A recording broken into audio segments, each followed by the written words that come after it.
Hi there, and welcome to an extra special edition of the Gersnet Weekly Podcast, the independent Rangers podcast made for fans, by fans, where the content is absolutely free. It is episode 76 of the Gersnet Weekly Podcast. It is a special edition because it is transfer deadline day, as you will know. So we're going to have a wee look at everything that's happening on the ins and outs front with Rangers today. The podcast is live tonight on a Friday night. Hey, I'm missing Graham Norton for this. Friday night live on the YouTube, but we will be available to download on a variety of platforms tomorrow afternoon, probably on Acast, iTunes, YouTube, Castbox, Stitcher, all the usual places that you get us. If this is your first time listening to us, please subscribe, leave a comment. We've got over 2,000 subscribers now, so we must be doing something right. So if you're new to the party, welcome, and keep listening and get the word out there that we're here. Obviously, Friday night a bit different. This was a bit ad hoc. A very busy day today here at Gersnet Towers. We've already had a pod. Stephen Clifford and Chris Jack were doing some stuff with four lads earlier on today, discussing what was happening. John McCallum's got a match preview out for tomorrow, and now obviously we've got this. So we've been running about like the proverbial blue-arsed flies today. But it's all good. So we'll get on to the guest introductions. I will start with the gaffer first, because if I don't, he'll probably sack me. It's Stuart Franklin. How are you, Stuart? I'm very well, Colin, thanks. Looking forward to discussing hopefully a couple of signings, last-minute signings. It's been very good of Rangers to wait until the last minute to do it. I phoned them earlier and they says, okay, we'll wait till 10, 11 o'clock and let you guys get the breaking news. The breaking news, that's it. It was crossing my mind today. I thought, I was listening to an old show. Remember when Noel Edmonds was the breakfast show host on BBC One? No, sorry, on Radio One. Well, there was a podcast about him when he was on the breakfast show those years ago, and he pranked the nation into thinking that he was travelling from Gatwick to Aberdeen when he wasn't. He was sitting in his studio just with sound effects, making it sound like he was in an airport and then on an aeroplane. And I thought, I'm gonna prank all the listeners and make it that I'm standing outside the Hummel training centre, but I'm not. I'm sitting in my bedroom in my jammies, quite cosy. So I was going to do that, but I thought, wouldn't be very honest. So I didn't bother. So how's your day been? It's been a bit busy. It has. It's definitely been busy. Sorting stuff out at work for Stevie last minute for his pod earlier, but always good. It's good to get as much content out there as possible, and obviously deadline day is always a day of interest for Rangers fans. So so far we've signed the young Romanian. Hopefully we've got another couple coming tonight, and we'll see what's happening. Yeah, I should give a wee shout to John McCallum's match preview tomorrow for the Aberdeen game as well. That's on the site, and the forums is there as well, guys, if you want to go into the forums. So what's happening on Gersnet today? Also joining us, his overtime sheet must be pretty impressive because this is his second pod for today. It's Stevie Clifford. How are you, Stevie? I'm good, Colin. You must be on triple time by now. Well, I would think so. I'm going to have a wee look later. Good luck with that one. Stuart's, I think Mike Ashley and Stuart are in the same sort of category when it comes to pay and salary and all that kind of thing. But that's not really for me to see. He pays his stars well. That's all I'm going to say. Oh, Jeremy, I'll need to have a word with my agent and get this sorted out. So a busy day for you. You obviously done the show earlier on with Chris Jack. Yeah, the show went well. It was pretty much last minute. I basically messaged, as you've seen, saying, do you want to do this? Is it possible? And we just went with it with kind of 10 minutes notice, and it was great. I mean, we've had quite a good viewing number for something that we decided to do pretty much impromptu, and it was a good wee chat with Chris as well. Chris is, probably the most knowledgeable journalist out there when it comes to Rangers, so we're very lucky that not only is a good friend of mine, but he takes an interest in four lads in the podcast and stuff. So everything he said pretty much, panned out that way. Canberra, Doherty, blah, blah, blah. Obviously, we didn't get Virija in from Burnley, but we'll discuss that a wee bit. I think the club are pretty upset about that one, but we'll get to that one when it comes on. Okay, looking forward to that because I mean I found it quite frustrating today. I had some stuff to do in Glasgow, so I was in the Mitchell Library doing some stuff, and then I had a couple of errands to run. So I was trying to follow what was happening on Twitter, and it became almost impossible. You know what I mean? It was just like, this is happening, oh no, it's not happening, oh no, this has happened. And I've got to be honest, maybe it's just me being a bit older. I can't say I'm a big fan of transfer deadline day. I preferred it in the old days when if you needed a left back, you just went out and signed one, and that was it. But it is what it is, I suppose. Tonight, guys, I thought we would have a wee quick discussion about the game against Ross County on Wednesday. We'll just go over that first. Then we'll have a sort of chat about today's comings and goings. And obviously the window is still open. It's open till midnight tonight. So there could be comings and goings as we're live on air. And then we'll have a wee look at, there's obviously been other stuff this week. There was the incident with Morelos' car. We'll have a wee sort of squint at that. And a quick preview of the game at Ibrox tomorrow against the Sheep Warriors. So, on to the Ross County game. Stuart, I'll come to you first. A fairly bang average performance, really. And I don't want to say I'm worried about things, but there certainly seems to be this trend that any time we have any kind of break, we don't come back well. I think it's the same with international breaks, you know. So the whole performance was a bit patchy. I thought, not helped, I think, by some of the injuries that we have at the moment. Starting 11 included Polster at right back. Obviously, Ryan Jack was out. He's got a calf injury. Defoe had to start again, which I don't think is ideal. And I think that was shown, you know, getting so many games in quick succession. He seemed to pay the price for that with his injury. In terms of the starting 11, is that showing that maybe the squad is a wee bit threadbare, in your opinion, Stuart? Not so much the starting 11. Obviously, the last couple of games we've been missing Morelos and Tav, and then Jack being injured as well hasn't helped. So I think it's more the sort of 16 that's maybe been the problem, or that obviously the 18 as it is nowadays, when they have a squad, we're a bit light there. Guys like Barker and Jones haven't really done the business. Ojo hasn't been really contributing as much as we would like lately, although I thought he did okay the other night there. So I think it was a case, especially after getting beat against Hearts, that fans were looking for the squad to be refreshed a bit. I'm not entirely sure how keen the club were before the Hearts game to do that, but I think that defeat certainly focused the mind of the manager and probably the board as well, because I think the fans were disappointed, and clearly the injury to Defoe hasn't helped either for Wednesday night. So it's good to see them act quickly and bring Janos Hadji in. I think he's exactly the type of player we need. We'll go on to talk about that later. And if we can bring one or two more in before midnight tonight, that would be even better, because obviously, I mean, Defoe's going to be out for, well, at least 4 weeks, and then it'll be another 2 or 3 weeks before he's up to speed. So that's a better part of 2 months. That's going to be a lot of games he misses, effectively taking up to the post split, you know. So we definitely need another striker. I mean, we've got Greg Stewart there. It's good to see him back fit and training as well. Looks like he'll be available for tomorrow. But I wouldn't be convinced with playing him up front in his own, to be honest. And so I think it was important to strengthen. And Wednesday's performance probably only added to that. I mean, I thought we did okay. I think functional is probably the right word. We went out and did what we needed to do. I thought we scored at the right time. I think, I'm going to say fans were starting to panic, but we were getting a bit restless, as we're prone to do. But I mean, it was a fantastic goal, actually. It was really, I've been surprised how much there hasn't been very much talk about the finish with Defoe, because it really came out of nothing.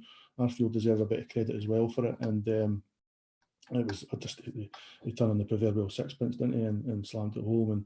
And I'm right behind that goal on the Broomloan stand, and it was a fantastic bit of skill and finish. And to get a second right after half time as well, really was pretty good. But and I thought we went on to do okay after that. Ross County never really caused us any problems, and I mean, most teams at Ibrox don't nowadays. That might be different for Aberdeen and Hibs over the next 5 days or so. They're obviously two of the better sides usually, so I think we'll have to improve on our quality of play, and it would be excellent if we've got at least 2 new players to help us do that.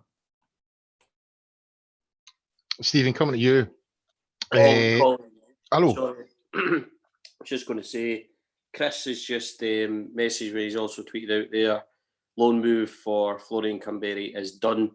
Right. We'll announce in the next couple of minutes, but that will be it for Rangers tonight. So no more ins and outs? Not tonight, in wise, according to Chris, but that doesn't mean there isn't something else in the pipeline with freebies and stuff like that, but it looks like that is that for this evening. There you go. So live and breaking on the Gersnet Extra Special Podcast. That's it. The deal for Kamberi is done and dusted, and it's looking like there'll be no more ins and outs tonight. But we'll come on and discuss the ins and outs that later on. Stephen, Stuart there sort of made a wee comment about the supporters, and it was something that sort of irked me on Wednesday night, I must admit. They were getting frustrated. Now, the guy I sit next to, he's, I think the kindest way of putting it is he's quite negative. And I sat down on Wednesday night, and he came in just as the game had sort of kicked off. He was just taking his seat, and someone tried to put through, I think it was Ryan Kent, and it just went over his head and ran right through the keeper. And that was him. He started with here we go, and all the sort of negative and shouting, come on, Rangers. And I looked up at the clock, 41 seconds on the clock, right? And I just kind of thought, really, 41 seconds, and that's it started already. And a lot of supporters are talking about the team being slow coming back since the break. I think the supporters have been quite, when you consider how we went into the winter break, on the high that victory at Celtic Park, I think the supporters have been quite flat and nervous since we've came back. And I think we need to start getting behind the team a wee bit more. How do you feel in terms of the atmosphere at Ibrox now? Because I think it's been a bit off since we've came back for the break. First of all, I didn't know we sat next to each other. Sorry about all the negativity. I'll try and do better. Were you shouting at them after 41 seconds as well? No, I'm normally 20 seconds. Oh. I sit next to my missus, and the boys on my left-hand side, Danny and Leighton, are really good boys. We've got a good wee area, so we don't have any ultra negativity around us. And missus tells me to shut up if I'm shouting anyway, so I don't really say much. I'm more of a kind of sitter and watcher, and I encourage every now and then. I don't think we've got a bad area where we are, but there's no doubt about it. I think there's an anxiousness within the crowd, and there's a kind of anxiety.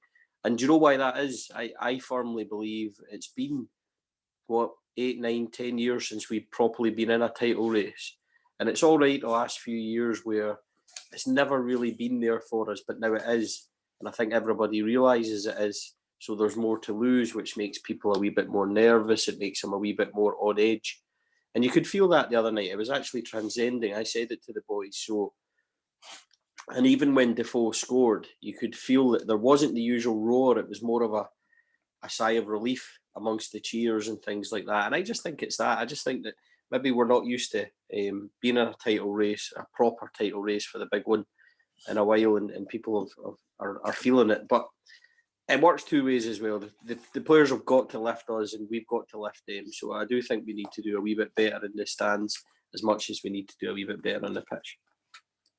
I mean, that had crossed my mind, that maybe a lot of supporters have forgotten what it feels like to be in a title race. But if my memory goes back to when we did challenge a lot, you always had that element within the crowd that just got in the players' backs all the time. I think it's part of who we are as a support. I think we just have high expectations and demands on the players.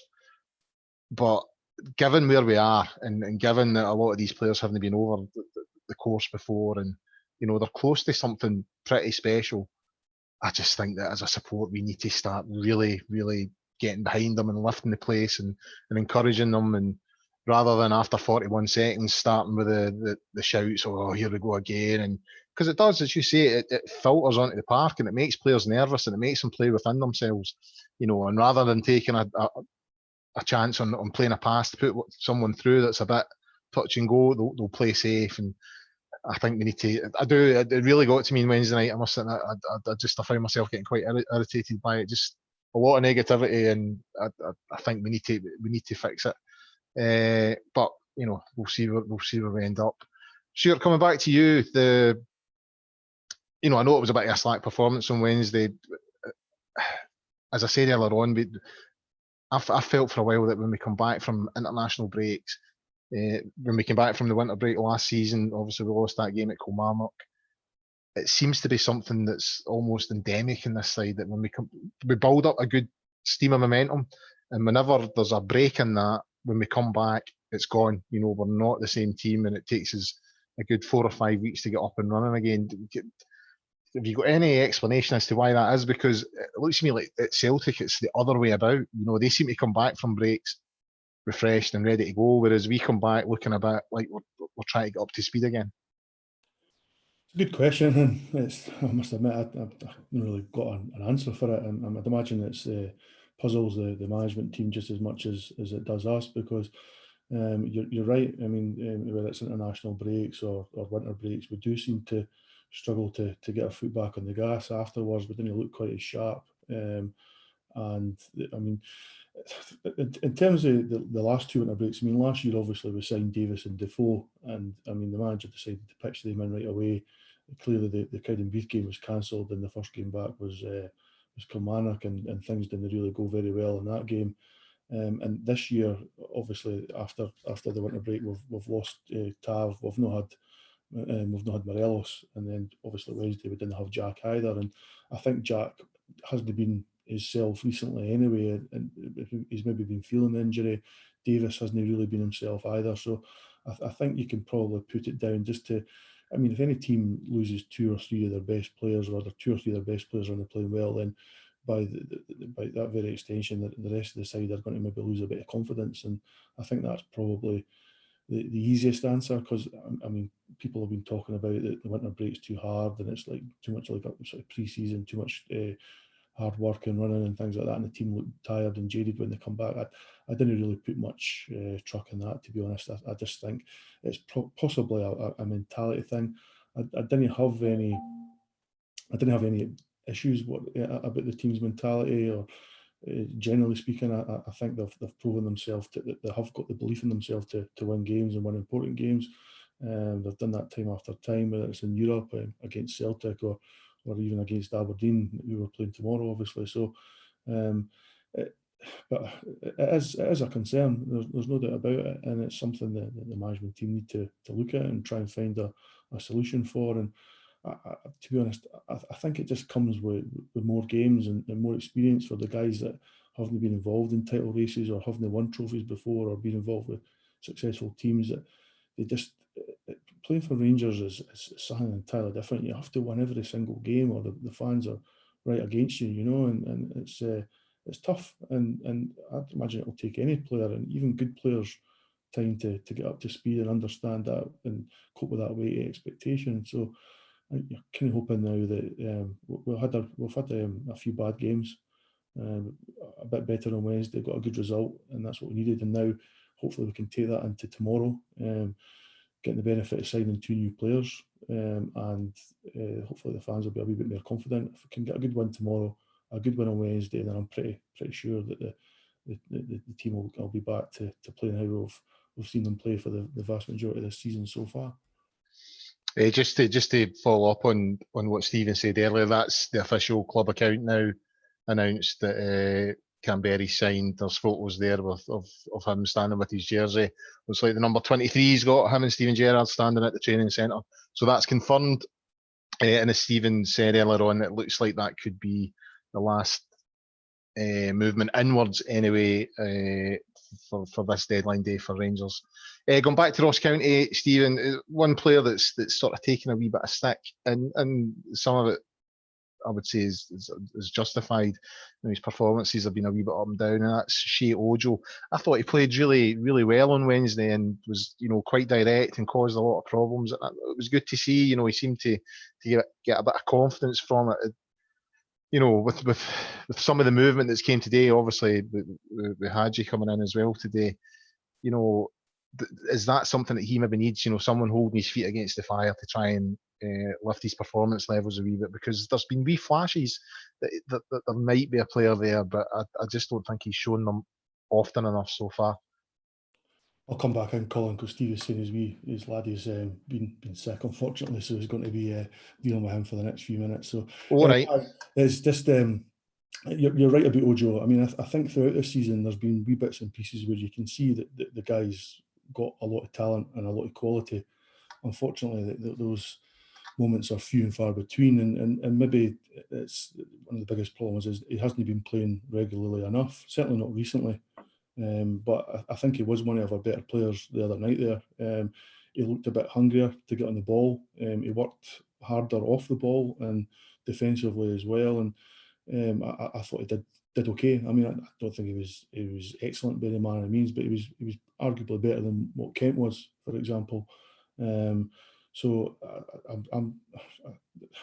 it's tough because we need players to hit the ground running and be playing all the time, playing well all the time. We can't afford guys just to be doing it once out every 3 games. It has to be every game, or So, and he's definitely got to find it tough now because I mean, Aribo's obviously had that right hand side number 10 position to himself recently. I mean, he didn't start getting Ross County. I think he was probably rested more than anything else.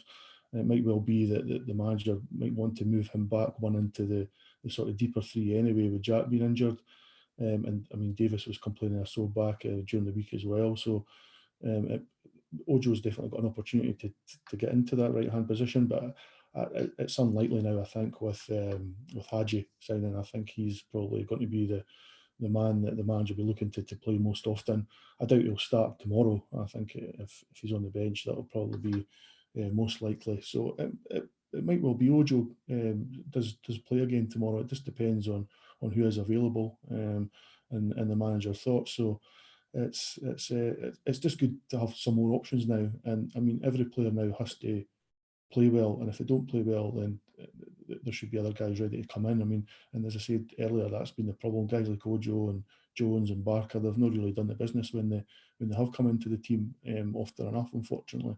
So I think we've got a strong 11 or probably 14, 15 players. I think if we lose 2 or 3, then clearly it can cause us issues with momentum and quality through 90 minutes. And certainly when you're playing 3 games a week, that's problematic. So we'll need guys like Ojo to step up. There's no doubt about it between now and the end of the season. So I think if the fans can stay behind the guys and support them through when they're having that bad moment or a few minutes on the park, then I think it's a bit better for everyone. And Ojo probably typifies that. I'm just seeing Stevie's back now, so you can come to Stevie for the next point, mate. Are you back, Stephen? Sorry about that, guys. No, that's no bother. Upstairs, I went up and the wee fella had spewed everywhere. And they say that daddies can't do the job. I changed his bed in about 2 seconds. So I'm back. Apologies about that. Sorry. No, it's no bother. It's no bother. Did you give him some of that chili chicken? Is that what it was? Yeah. No, and that's cold at all. So. Okay. Right, I'll come to you in this one then, Stephen. Sort of final sort of comment on the Ross County game. I think there's been a feeling amongst most supporters that, without Morelos in there, I mean, I know Defoe got the goal and he had the assist for Scott Arfield, but there is this feeling that we're a weaker side when Defoe's in there. It just, I don't know what it is. We just don't look as potent. Is that what makes the sort of movement for a striker today all the more important? And obviously Defoe's injured as well now. He's out for a considerable period of time.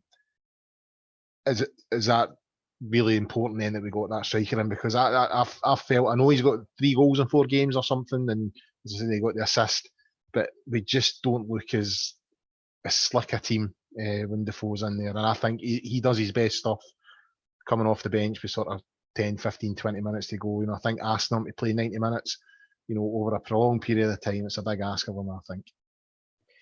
Well, before I kind of give my opinion on the strikers, I just want to say that I think James Tavernier is a bigger miss than most in the team. The amount that James gives us going forward, the crossing, his set pieces, and the overall leadership that Tav brings. We always hear that he's not a captain, he's not that, but James Tavernier drives Rangers on incredibly well. He will power on. effectively drive the team on. And we go back to the games like against Kilmarnock when we really needed that winner. The last 10 minutes, he drove us on. And he adds a balance to the team that we don't have when, for example, Flanagan is there. Now, Polster was a wee bit better, but Polster, again, isn't Tav. And that's not a criticism. I thought Polster had a good game. I thought he'd done fine. And I think he can probably grow into his position. I'd actually like to see him in midfield. But I think that Tav adds a different dimension, a good balance with Borna as well. You take that out. But I also think as well, I think we're being harsh on Defoe, and I've said that to a lot of people. It shows how fickle we are, because one minute we're all delighted that he signed an extension, and the next, after we beat Hearts, he's rubbish and he's not good enough.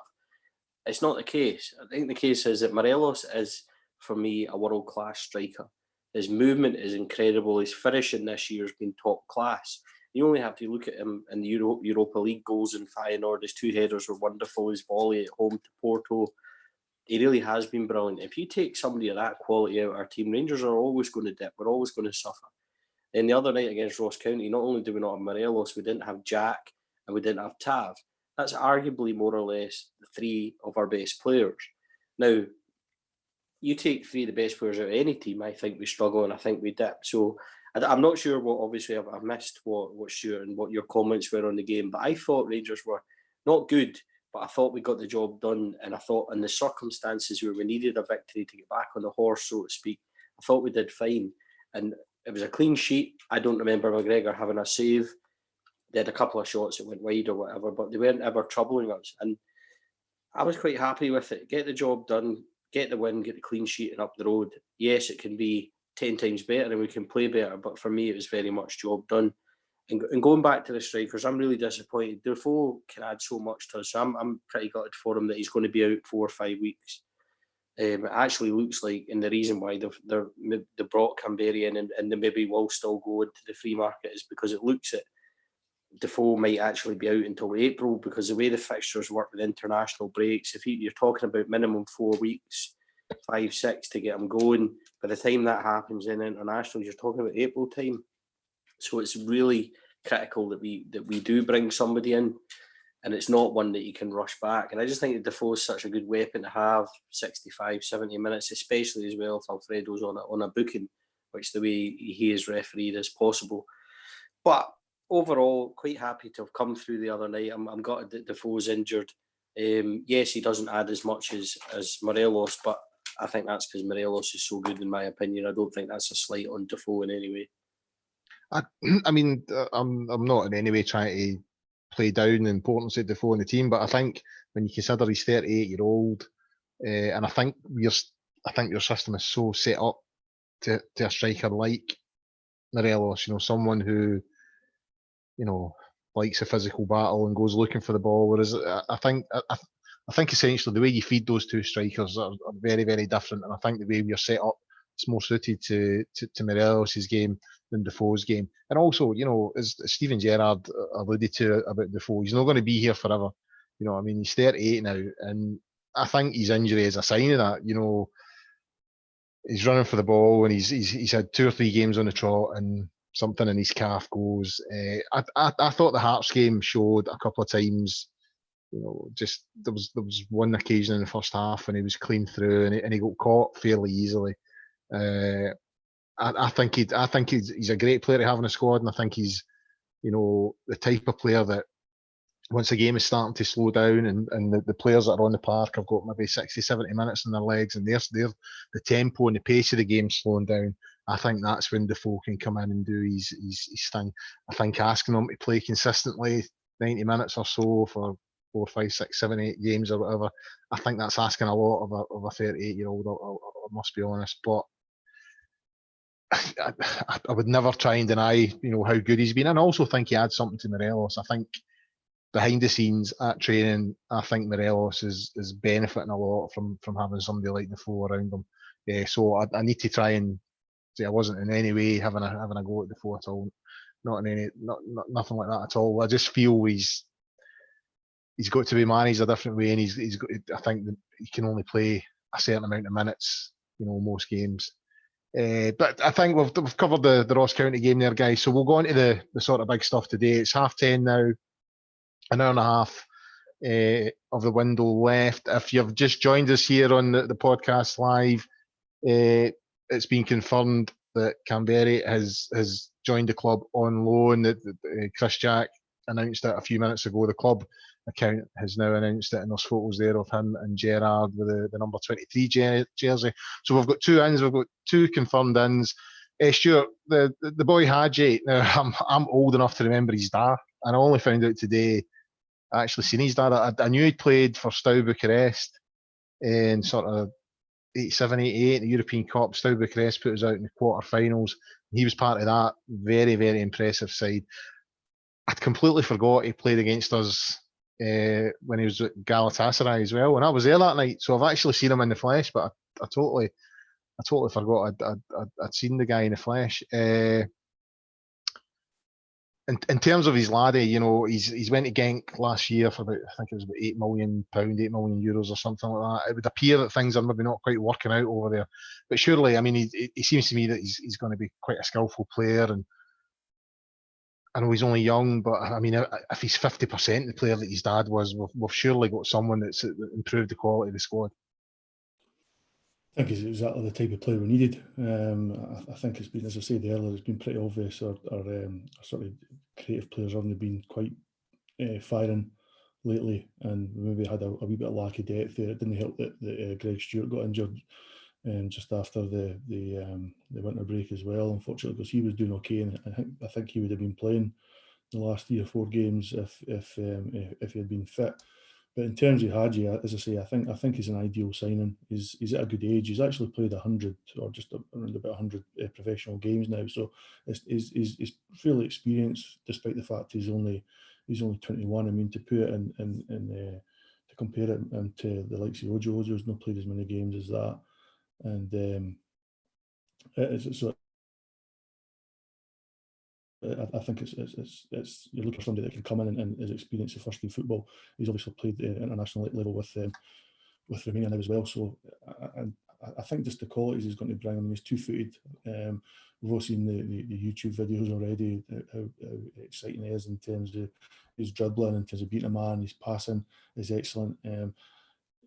What I took for some of these videos actually was the amount of passes he was making for deeper areas into strikers and tight areas, and if that's exactly the type of thing we need, because you see in recent games, I mean, Stranraer at Ibrox, not so much Ross County, but St Mirren for sure, that teams are playing with I mean, they've got the goalkeeper, and then they've effectively got a bank of 6 and then a bank of 3, and they even have a striker half the time up the pitch. So I'm not bothered what anybody says. You can be Barcelona, you can struggle to break down teams like that. It isn't easy at all. So the more creative players and the imaginative players and guys that have got the quality that can play 30-40 yard quick direct passes into feet or into space, it makes a huge difference. So as I say, I think the fans needed a lift, and that the signing of Janos definitely does that, because he's an exciting young player. The potential's there.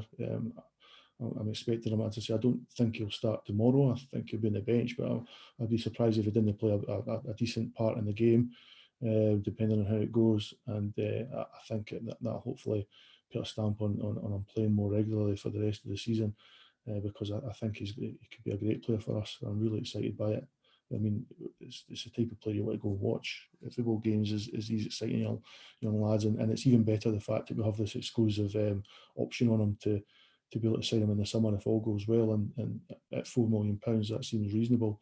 I mean, we paid £7 million for Kent. We paid £2 million for Gersnet, so there's sort of room in the middle to find the potential and not go over the score financially. So it's all good from my point of view, and I just can't wait to see the guy play in the flesh, to be honest.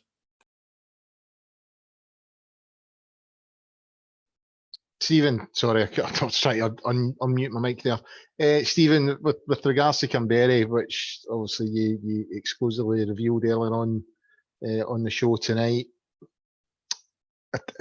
I mean, he's been okay at Hibs. I think he's had periods of when he's been quite prolific, and then other times he sort of struggles a wee bit. And looking at some of the comments on Twitter today, some Rangers fans were quite keen on him coming, others were kind of not so impressed, and there was sort of talk of Lyndon Dykes as well. Personally, I think that could have been a good option for Rangers as well.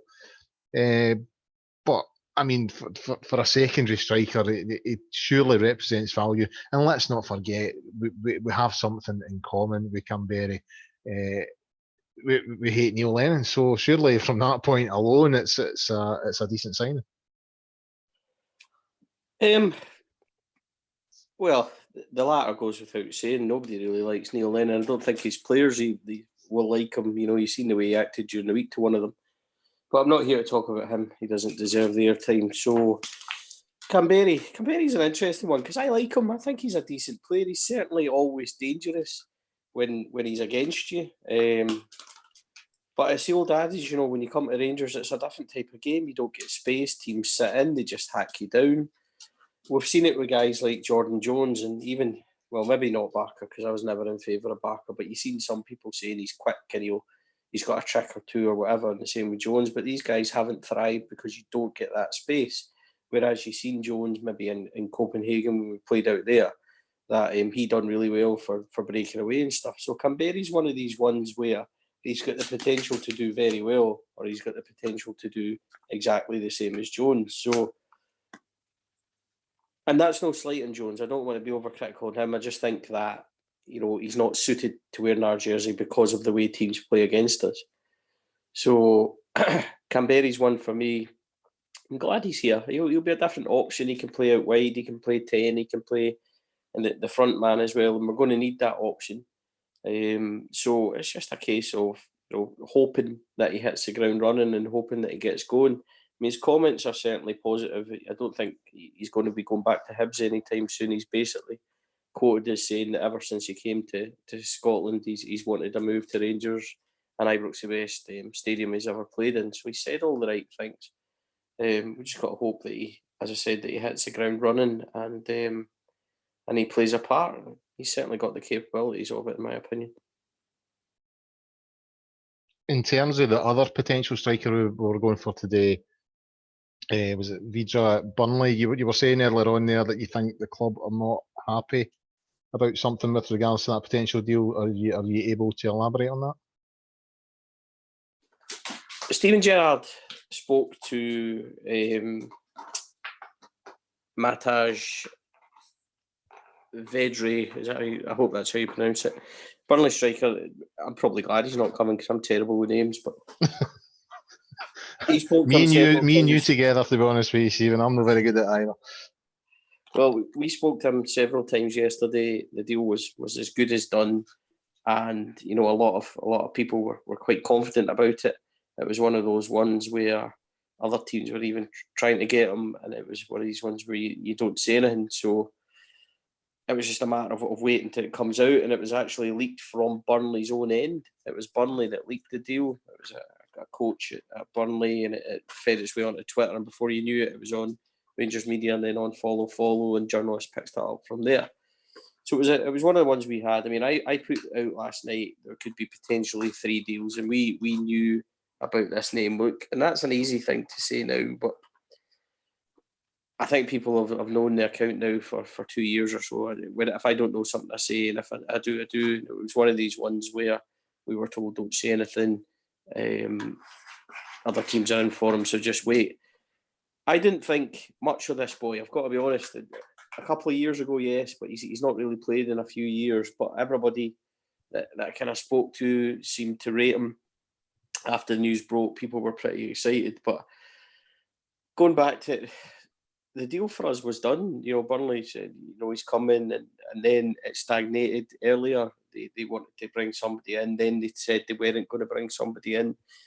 And by the time that they eventually decided that it wasn't happening late around 4 o'clock, it's been no time for us to do anything after that. So I think that's where we're pretty miffed and pretty annoyed. We would certainly have liked to have brought in a number 9 and meant that Canberra could have played either side and possibly behind the front man. But that's now obviously not happened. As I said last night, potentially 3 deals in. They were certainly looking for a striker. So that's disappointing from that side, but that's Burnley's prerogative. So, yeah, we can be upset and things like that, but it's football, it happens. and we'll just need to go with what we've got. It doesn't, by what the boys are now saying, and even in the last 10, 15 minutes, despite the reports tonight, it doesn't look like there'll be any more business at all. It looks like we're prepared to just go with what we've got. So it's going to be Morelos, Canberra and Stewart as our forward options for the next kind of couple of months minimum. So we'll just need to take it as it comes. But I think it's absolutely vital that if we're lucky enough to be in a position that games are won 60, 65 minutes, they just get Morelos off, because he now becomes absolutely invaluable, even if he wasn't before. So we just need to watch what we're doing and manage the squad properly. But I'm sure the management know exactly what they're doing. Sure, and we've sort of covered the ins there. We've got Hadji in and Canberra in, and there was nearly another one coming through the door, as Stephen elaborated to there. But there's been a couple of goings out the way now. Greg Docherty is on his way to Hibs on loan. It's kind of feeling like the time is running out in this boy's Rangers career. It feels like this is the last loan move. If he comes back after this and it doesn't work out, the next move will be a permanent one. Is that how it feels to you?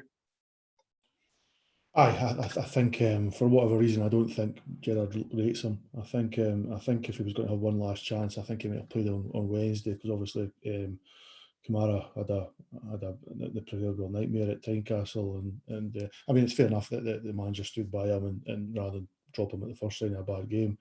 But no, I don't think Docherty is going to make it at Rangers now, unfortunately. However, he's got a great chance to go to Hibs and prove Gerrard and the rest of us wrong. I think it's a good move for him. I think Hibs are a decent team, and they've got a good manager. If Docherty can play regularly, then that pressure is off a wee bit, and he can show what he can do there. And you can never say never in this game. I mean, look at Polster. He was pretty much out the door a couple of weeks ago, and now is, well, probably for one more game, is going to be our first choice right back. With Tav being back to fitness, thank goodness. So football. It's a funny old game, as they say, and he might go to Hibs and be outstanding, and you might be thinking, why the hell did he not get a chance at us? But I think it's looking done for Docherty now, and I think the writing's on the wall for others like Barker and Jones as well. It's entirely up. I mean, Barker and Jones are lucky they're still here, so they can only knuckle down in training, show the right attitude, and try and get themselves back into the team. It won't be easy, but I mean, it never would be easy to come to Rangers or be everybody playing for us. So I think this competition for places is good. I'm quite pleased we signed two players. I only thought we'd maybe just sign the one, to be honest. I'm not convinced we needed three, possibly with Defoe being injured, but to get in Canberra and Hadji is good business. I'm like Stevie. I like Canberra. I think he's anytime I've seen him play against us and for Hibs, he's done well. And I think he's played a bit deeper this season, a bit wider. So maybe if when he's playing for us, he'll be back up top. And because he's a good finisher, he's quick, he's tall. So he's only 23, 24 years old and playing for Albania now as well internationally. So he's I think there's a lot of potential there to be extracted, and I'm quite happy with the squad now. It's just a case, let's get the job done, and whether who's playing and who isn't, it doesn't really make much difference now. I'll come back to you, Stuart, on Lewis Mayo as well. Before I finish this off, I'll go to Stephen to discuss Jordan Jones and a couple of other things. I'll come back to you on Lewis Mayo. He's went out today till the end of the season to Partick Thistle. Now, we were saying about Greg Docherty that this seems like a move that's probably the foundation to a permanent move. It looks like time's running out. Kind of get a different feeling with this one. It kind of feels like this is part of the boys' development to get them out there and get them game time and see where it takes them. I think he's still young enough to go out on loan and impress the manager and come back. But I mean, it's incredible. I've got a lot of sympathy for these young guys at Rangers. It's really, really hard. You really have to be the top quality to force your way into the team. I mean, look at the four centre halves that we've got. I mean, Mayo's played. I think he's played a couple of games centre half or friendlies, but I think he's got to Partick more with a view to playing in midfield alongside Jonas actually. But for these guys to try and get into the Rangers team is incredibly difficult. So all they can do is go and take these loans on and show the manager that they're hungry and and determined to do well. I mean, young Stephen Kelly, I've always liked him, and I've seen him play for the young team, and he's doing well at Ayr United in the Championship. So, as I say, this is all part of your development now, is to go out on these loans, get experience, play well, and show the manager that you're capable of dealing with first team football and full time football. Isn't easy for everybody. I mean, you've got drink, you've got women, whatever you want to talk about. That's always peer pressure. That's always got to take your mind off the ball, and it's only the best of them that they've got the mentality to know that and concentrate on their football, and that's something that I'm sure Lewis May will be looking to do at Partick. It's a great move. It's just the good thing about playing for Partick is it's just the other side of the Clyde for Ibrox, so you'll be able to train with us now and again as well, I'd imagine. So hopefully it'll work out for the lad, and we'll see him back at Ibrox next year or in the next 2 or 3 years play for us. Stephen, the earlier on this week, I mean, obviously as it builds up to the transfer deadline day, you get all the rumours, and as the month has been going on, it's getting stronger towards the end of the month. This week there was a lot of talk about Jordan Jones and Barker. That the club were almost not even just actively, aggressively trying to get these two punted on. Now with Barker, I thought he had a good game against Porto over there in the Europa League match. I thought he played quite well. I thought the system we played that night suited him. But other than that, he has really flattered to deceive at times. There's been an odd glimpse here and there, but overall, I think you're expecting more. The Jones one surprises me a wee bit, and it seems to me that there's definitely an issue there between Jordan Jones and Steven Gerrard, but he was very, very critical of him after that sending off against Celtic in September. And Jones sent in the ball for Morelos when we scored that goal to qualify for the Europa League. So he has had one sort of major incident already at Rangers. He's contributed significantly in that sense. But it seems to me that I don't know anything, obviously, but it feels like there's a deteriorating relationship there between Gerrard and Jones, and that no matter what he does now, it seems to me that his future looks a bit ropey at Ibrox, to say the least. I think I've been vocal in saying before that Steven Gerrard was less than impressed, and he certainly had words with Jones after his red card. Not so much for what he done, I think Gerrard's had a few stupid moments in his career as well, but when you back that up, you can get away with it. But that cost Jordan Jones 3 months. It cost him Europe, and it cost us potentially, a decent option at a time where he was looking or beginning to look like he could be a player. I don't know if there's other issues. I've certainly not heard anything, and I wouldn't want to kind of speculate on that because it's unfair. But it is. But the fact that Jake Hastie's been recalled as well would also suggest that there's an issue, no? Well, I wouldn't think so. Jake Hastie's was completely different. He didn't have a good time down in Rotherham, didn't go on with the manager, so that was really kind of forced into our hands as well. So I don't think that's got anything to do with, recalling him in terms of, to replace Jones or Barker or anything. I think basically Rangers had made the decision that these guys weren't impressing. So if anyone come in for them, then they would go. But the problem is they've given Barker such a hefty contract and 4 years long that he might be one that we don't manage to put out on loan or whatever. But there's been no interest this month. There was slight interest in Jones and things like that, but it never really materialised. So these guys have got to get out playing. I don't see them getting much first team football anymore. I don't see Barker getting any game time, to be quite honest. I think he's so far out the picture now when you consider the rivals of Hadji and Canberry, then you've got Ryan Kent, then you've got Arabo, all taking up these kind of wider positions. I don't think there's room for these guys now. But as pointing back to what Stuart said, a short time ago, Polster was dead and buried. Polster, was told that he could go out on loan and he could leave the club. And look at him now. You probably look at Polster slotting into midfield tomorrow if Tav's back. I mean, that's a possibility. So football's one of these ones where you can never write anybody off, and I think it's wrong to kind of say that. I mean, look at Borna Barisic. I was Borna's least fan. I mean, I thought he had no heart, and I thought he had nothing about him. And I certainly, when the rumours about Napoli last summer coming in for him for quite a significant sum, I was all for getting rid. And it just shows you, I mean, look at his turnaround. He's now been rewarded with a new contract, which he thoroughly deserves, and he's playing like he is Croatia's left back. So I think that taught me a wee bit. We can't be too harsh, we can't be too judgmental, and it's never really over, because it just takes 145 minutes or 190 minutes or one goal to change your Rangers career. So although I do think these guys are out of the picture, I don't see much game time for them. I don't think you can rule them out completely anymore.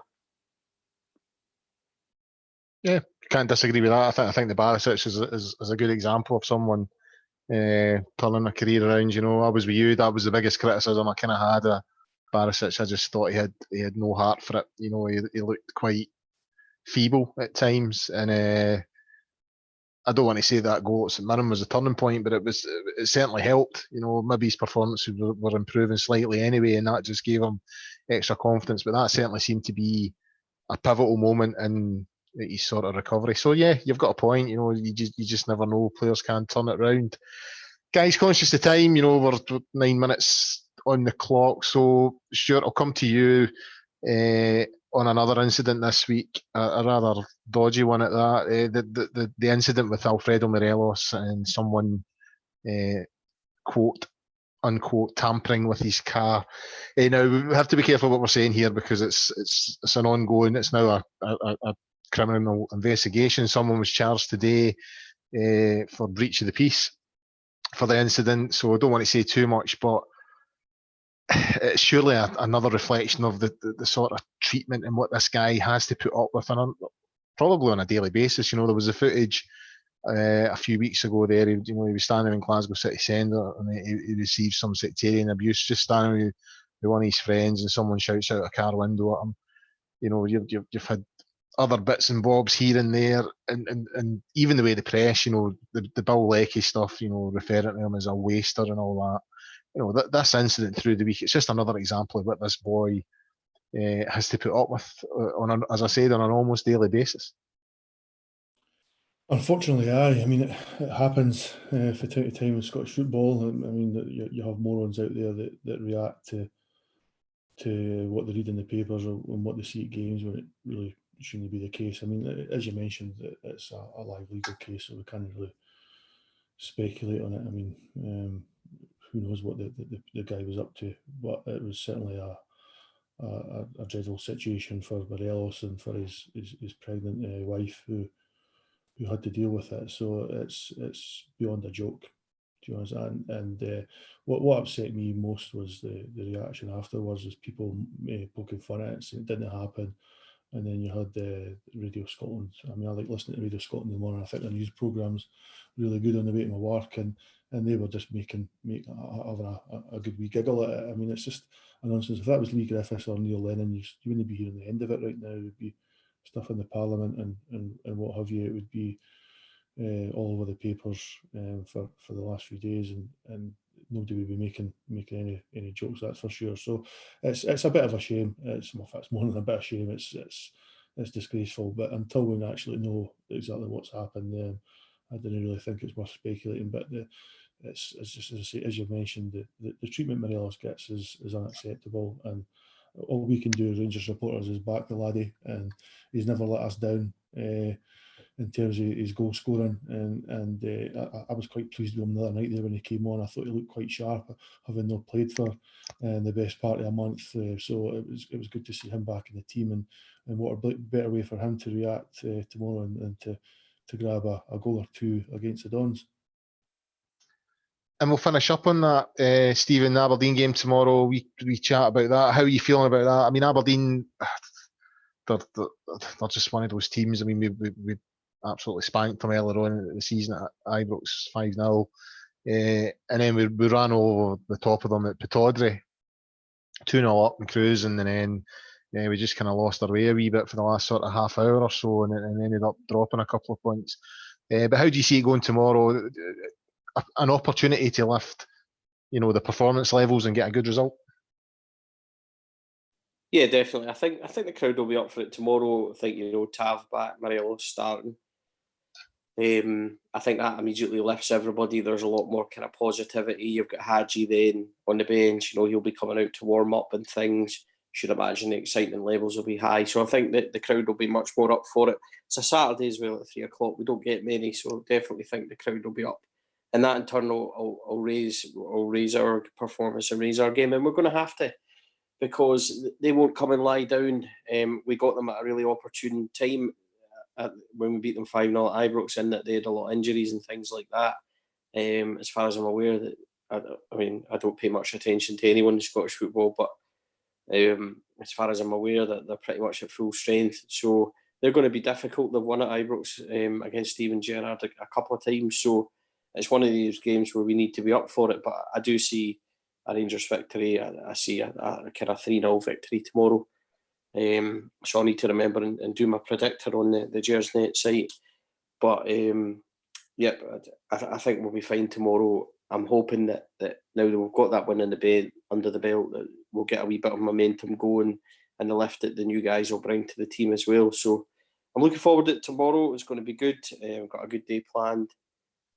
Football, we trip to the cinema to see Bad Boys, and a wee meal with the missus later on. So looking forward to it. I hope the Bears do the business. Otherwise, the cinema and that's not going to be much fun. What about you, Stuart? Confident for tomorrow? I am.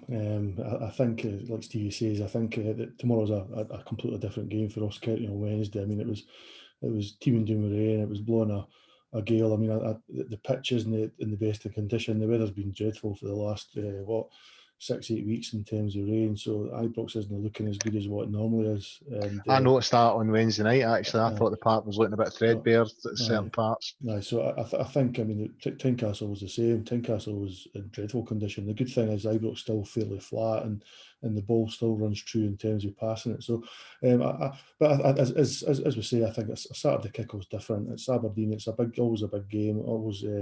Usually a good atmosphere. For all their faults, Aberdeen fans will be singing, certainly to begin with. I hope we quieten them up quick enough with an early goal or two.